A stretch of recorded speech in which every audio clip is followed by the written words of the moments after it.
The kettlebell swing is a very dynamic and explosive move using a lot of the hips, and its foundation is the kettlebell deadlift. Hopefully you've already progressed through that, you're very proficient at that, and then we can move on to the swing. Still, the same thing applies when we pick up the weight off the ground. We're going to have it set. To get you started, shift the hips back, keeping the spine nice and neutral. Grab the handle, shoulders down, stand up tall.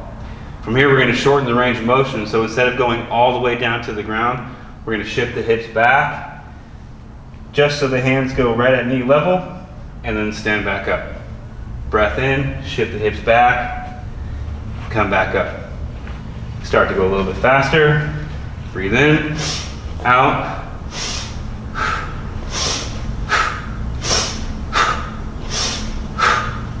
And before you know it, we're doing very low kettlebell swings.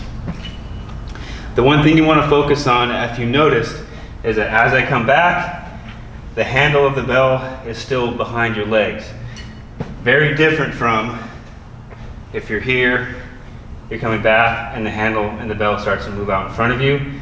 This puts a lot of load on your low back.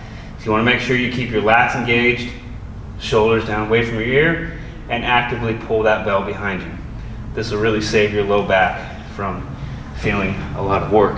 Again, we want the hips, the hamstrings, basically that posterior chain to do the work. Your low back will be working, but it should not be moving you throughout this movement. You should stay nice and stable as you go. Once you get that foundation of picking it off the ground, doing low swings, then we can progress to hiking the bell back and starting from the very bottom. So from here, you can either step back or bring the bell in front of you. Again, set your hips. This time, we're going to tilt the bell back on its side, pull the shoulders down and away, sniff the breath into the belly, hike it back like a football, and start your swing.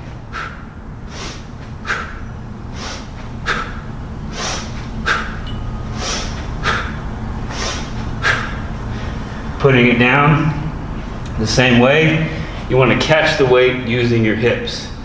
You never want to let the bell overpower you. You always want to control the movement.